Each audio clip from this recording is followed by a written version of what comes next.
Mr. Arthur Zimmerman, thank you so much for stopping by and taking the time to talk to us about this absolutely incredible bike. Your fascinating as can be history, your family's history. I mean, it's basically a movie in the making. We've already been chatting for 45 minutes, and I feel like I've barely scratched the surface of this story.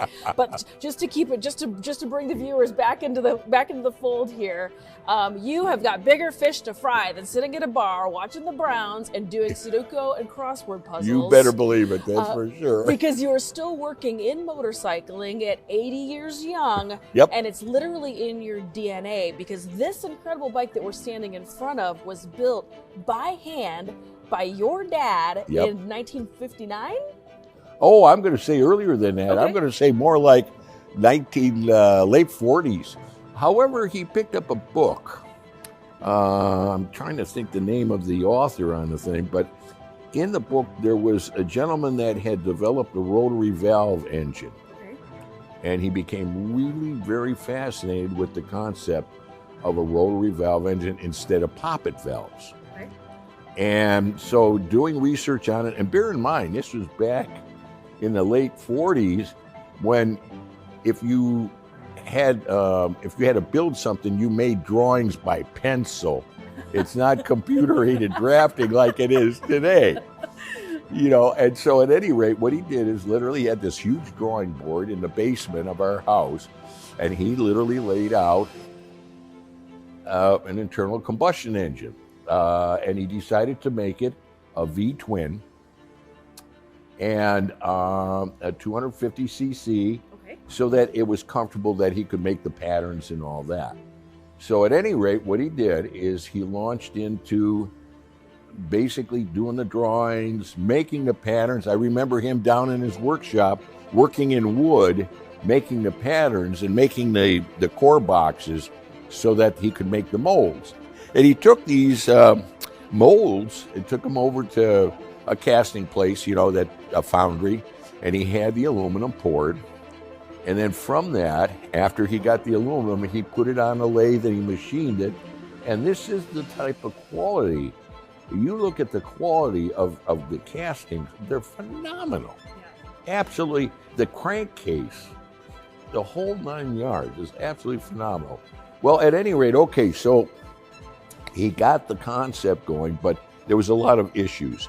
Sealing of the valves, on and on and on. And so he played a lot with materials. So he spent a lot of time studying the characteristics of steel and metallurgy. Oh, yes.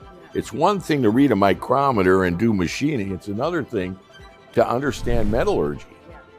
And also understand what size the connecting rod should be so it doesn't break.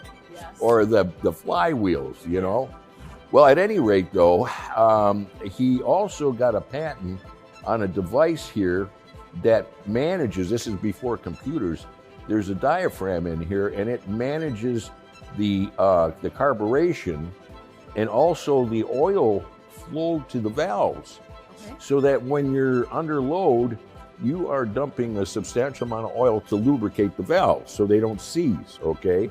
But the problem historically with rotary valve engines is they had no way to do that, and so consequently, when you weren't under load, you're fouling out the spark plugs because you're loading the oil into the crankcase, into the combustion chamber. And he came up with that, and he got a patent on that. Wow. So at any rate, though, after all was said and done, okay, he's got a motor. Now, what is he going to do? Well, pretty much he decided to scratch build the frame. However, he did use Zundap parts in it. I believe this is Zundap, the forks, I believe Zundap. That's why it was a little bit misleading when the bike got lost. They thought it was a Zundap-made motorcycle. And thanks to the boys down there in Alabama, they did the research and they found out, no, it was done by a private individual.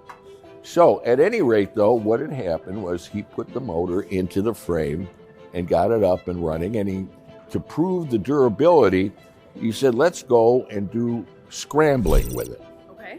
And at that time, a guy by the name of Norm Smith, who I believe he was like senior engineer for Alcoa here in Cleveland. Okay. He was also an enthusiast about, motocross racing, scrambles. So he took basically took the bike, and we would travel around to hare scrambles, enduros. I believe if I'm not mistaken, in the class up in Jacqui, they had a big thing up in Michigan called the Jacqui, and I believe they got a #1 in Jacqui in the 250 class with this. And so that was really exciting. But then Dad decided to really find out what the performance was. He was going to take it and convert it to a road racer. And at that time, there wasn't a lot of popularity here stateside with road racing. So we would go up to Canada, and there was the vacant airstrips from the war. Now we're talking 1965, somewhere around there. Okay. And so we would go up there, and Dad got a guy by the name of Roy Baumgartner from Akron to basically race it in road racing. Wow. And so we would travel up there. At that time, I was going to Kent State. So Roy would swing by Kent, pick me up, and then we would zoom with the trailer and the bike in tow. And then Roy and I would go up there, and we'd go racing up there. And it'd be a whole family affair. Yeah, you're right. It would be, right. Racing this handmade machine that's right. that your dad built from scratch. Again, utilizing a couple of little Zundot parts here and there. Yep. But again, the entire engine, all of this cast by your dad in the 1940s, absolutely mind-blowing. And then using this super unique valve system. Yep.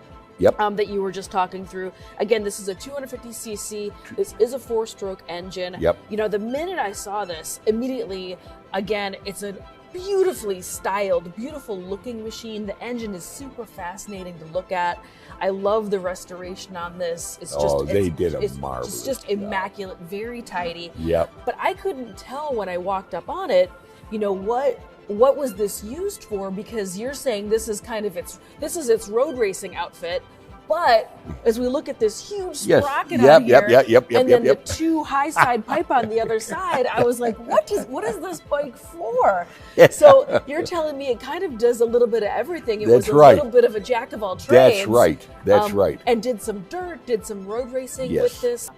I love that sorry for interrupting, but I love how important this whole do-it-yourself, creating, making, and it really, to me, is the perfect expression of this in this bike. Because not only is this so much creativity, but it also is this incredible mechanical and engineering balance. Yes. I think it's both things in this beautiful, perfect marriage of this excellent, excellent bike on display. However, let's take it a step further, which we hadn't gone into, my dear. Oh, lay it on me, Arthur. I'm ready.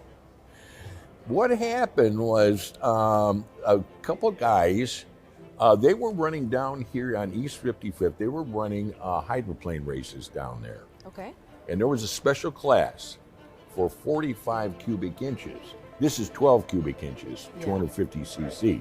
There was a class for 750 cc. One of the individuals said, look, what about the possibility of you taking that rotary valve concept and building a 4-cylinder engine to the tune of 750 cc's? We could put it in a boat, and we could compete in a boat, in a hydroplane. Yeah. So Dad took that challenge on. No way. He took that challenge on.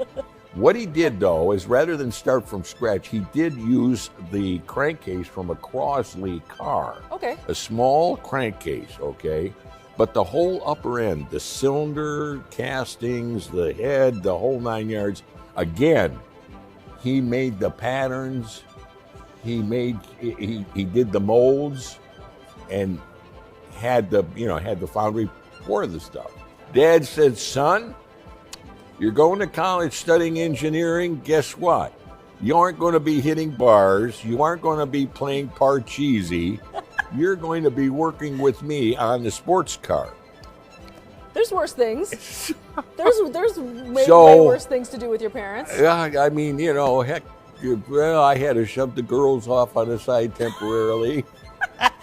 Because I know you were beating them off with a stick. I know. So many girls. Yes. And I mean, you're busy trying to have fun, listen to rock and roll, Elvis Presley. I know. Girls, girls. cars. That's right. Is there a movie coming out about your life? What's going on here? Why have I not heard of all this before? All of a sudden, there was a call one day from Ford Motor Company.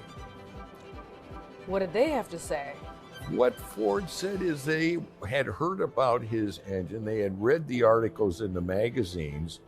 Could he possibly drive the car up to Detroit so they could see it and test it? So what happened was he took the car up to Detroit. And this is back in 1978 now. Okay, now we're at 78. Yes. And so they became very, very interested in that motor. Interesting. And they were looking at that time of replacing the motor that was in the Ford Tempo and putting that 4-cylinder in there. Of course, the larger displacement, of course. Well, the thing is, they got into the development work on the thing. Emissions, unbelievable. Everything about this rotary valve concept, unbelievable. I maintain that half the emission stuff that we have in our cars today wouldn't be needed if it was a rotary valve engine. Interesting. Okay. So at any rate, what had happened was that they got into this and it looked good. But out of the clear blue, they canceled the development work on it. Now, why did they do that? It took years for me to dig out and find out what the issue was. Yeah. It was economics. And so at any rate, I just ended up that way, okay? Well, Dad was really, his dream was, boy, to put this on the market, make it for the public. Yeah. Well, it hurt him. It did hurt him. I bet. Maybe he just was a little too soon. Yes. Maybe there still is time for this. Maybe it's not officially over That's yet. right. That's right. But that being said, I know that your father, of course, did pass away. He had this huge, long, very colorful, very exciting life. And you, even now, in your very youthful 80 years of age, are still working in this space. You are still manufacturing, fabricating R&D for starter motors, for performance cars and motorcycles, if I remember that correctly? Yep. Perfect. Well, thank you so much for sharing with us just a tiny fraction of this awesome story. It's been so fascinating to get to meet you. A real pleasure, and for chat sure. with you about this incredible machine. Thank you so much for your time. Arthur Zimmerman here at the Crawford Museum in Cleveland.